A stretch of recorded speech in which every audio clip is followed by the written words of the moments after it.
तो जितेंद्र जी, आपसे मिलने से पहले मैंने आपकी पूरी बुक 2 बार पढ़ी है मेरे ख्याल से अभी तक। और मुझे इतना इंटरेस्टिंग जो आपने इंसिडेंट्स बताए उसमें वो लगे। फर्स्ट जो चीज़ जो चालू हुई उसमें आप एक स्टोरी से स्टार्ट करते हो, जिसमें एक मेरे ख्याल से लोकल गून रहता है वहाँ पे, जो शायद बॉम्बे में लोगों को परेशान कर रहा रहता है। और क्या आप वो स्टोरी बताना चाहोगे? देखिए, ये उस दौर की बात है, ये 60s के दौर की बात है। और तब मेरे दादाजी जो मुंबई आए थे, उत्तर प्रदेश थे, और शुरुआती दिन थे। और जवेरी बाज़ार में उन्होंने एक स्टॉल डाला था ईटेबल्स का, फास्ट फूड का, जहाँ पर वड़ा पाव और दूसरे भजिया, वड़ा पाव, समोसा वगैरह ये सारे ईटेबल्स बेचते थे। तो उस इलाके में एक यशवंत नाम का गुंडा था, वो ऑपरेट करता था। और उससे वहाँ के व्यापारी, आपको पता है कि जो जवेरी बाजार का इलाका है, मुंबा देवी का व्यापारियों का, कारोबारियों का इलाका है वहाँ पर, तो उन सबसे वसूली करता था, उनको डराता धमकाता था, उनके साथ मारपीट करता था। तो उसका काफ़ी टेरर था। और ये गुंडा अक्सर हमारे स्टॉल पर, जो मेरे दादाजी का स्टॉल था वहाँ पर, दोपहर के वक्त आता था, अराउंड 3-4 बजे के आसपास। और मुफ्त में खा के चला जाता था। अगर उससे कोई, जो हमने नौकर रखे हुए थे वहाँ पर काम करने के लिए, वो अगर पैसे मांगते थे तो उनको डराता धमकाता था। और एक बार उसने मारपीट भी कर दी। अब ये हाँ, सारा कोई कुछ नया तब नौकर होता आया था। था उसको बिल्कुल। उसने पैसे मांग लिए उससे जाके। बिल्कुल, तो ऐसा हुआ था कि दोपहर के वक्त क्या होता था कि मेरे दादाजी जो है वो खाना खाने घर जाते थे, और फिर कुछ देर दोपहर को सोकर वापस लौटते थे शाम को। तो एक बार एक नया नौकर आया और उसको पता नहीं था यशवंत के बारे में। और जब यशवंत वहाँ से खाकर जाने लगा तो उसने पैसे मांगे। तो जैसे ही उसने पैसे मांगे तो उसने उसको थप्पड़ मार दिया, और उसको बड़ा बुरा लगा। और जब मेरे दादाजी शाम को वापस आए स्टॉल पर, तो उन्होंने तो उसने मेरे दादाजी से शिकायत की और बोला, मैं यहाँ क्या मार खाने के लिए आया हूँ? मैंने एक आदमी को वो दिया, और जब उस वड़ा पाव दिया, और जब पैसे मांगे तो उसने मुझे थप्पड़ मार दिया। तो दादाजी ने पूछा कौन था? जो एक दूसरा भी नौकर जो पहले से काम कर रहा था, तो उसने बोला यशवंत नाम का एक गुंडा है, और ये रोज ऐसे ही खाकर जाता है और पैसे नहीं देता है।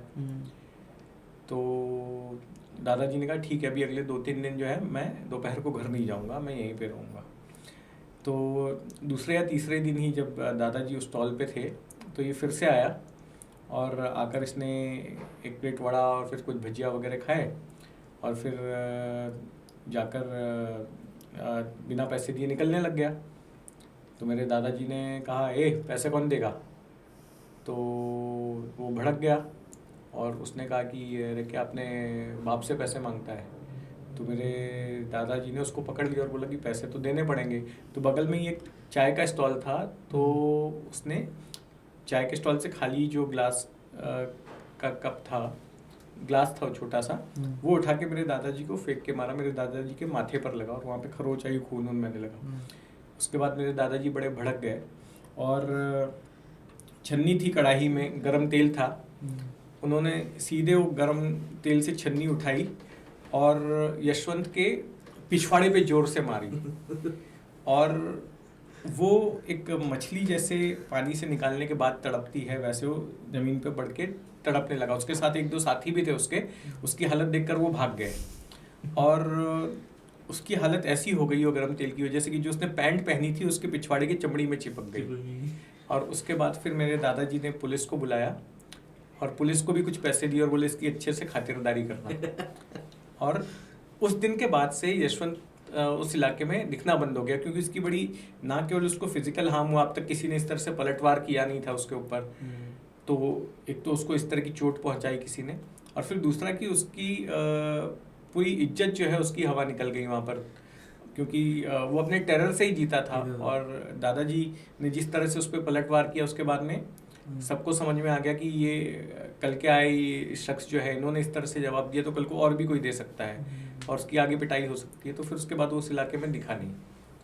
सही, ये स्टोरी मुझे सही में बहुत अच्छी लगी, बट मुझे बाद में पता चला कि ये आपके ही दादाजी थे, क्योंकि आपने शायद लास्ट में वो मेंशन किए। चलिए आगे बढ़ते हैं। इसके बाद जो दूसरी चीज़ है कि आप एक तरह से दाऊद के पड़ोसी थे। हाँ, दाऊद का पड़ोसी मैं इस तरह से था। डायरेक्ट नहीं थे, थोड़े दूर के थे। नहीं, लेकिन हम, मेरा और दाऊद इब्राहिम का पिन कोड एक ही था, 400003। मुंबई 3 बोलते हैं जिसको। मुंबई 3 इलाके में मोहम्मद अली रोड भी आ जाता है, मस्जिद नगर भी आ जाता है, कुछ हिस्सा भिंडी बाजार का भी आ जाता है। और बागमोड़िया स्ट्रीट जहाँ पर दाऊद रहता था, उसका बचपन का घर, और भारत से फरार होने के पहले तक जहाँ दाऊद रहा करता था, वो इलाका बम्बई नंबर 3 में आता है। उसका पिन कोड बॉम्बे 3 है। तो मैं भी उसी पिन कोड में रहता, उस पर मैंने पूरी किताब लिखी हुई है बॉम्बे 3 नाम की। अब ऐसा है कि बॉम्बे 3 वो इलाका था जिससे एक ज़माने में शहर के दूसरे इलाके के लोग खौफ खाया करते थे, सब डरते थे जाने कि अरे भाई बम्बई 3 में रहता है, उससे लफड़ा मत कर। इस टाइप का एटीट्यूड होता था, लोगों का नज़रिया होता था बॉम्बे 3 के बारे में। क्योंकि बॉम्बे 3 में बड़े ही जो इमेज थी बाहर की, बहुत ही वायलेंट टाइप के लोग रहते हैं और सब झगड़े थोड़ा दंगे गुस्सैल टाइप के वगैरह। रहते हैं। और इस इलाके ने वैसे भी बहुत वायलेंस देखी थी।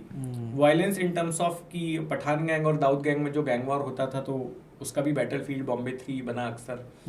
जो 12 मार्च 1993 को जो बमकांड हुए, तो उसमें से एक बम बॉम्बे 3 में भी फटा, मस्जिद बंदर स्टेशन के पास काथा बाजार में।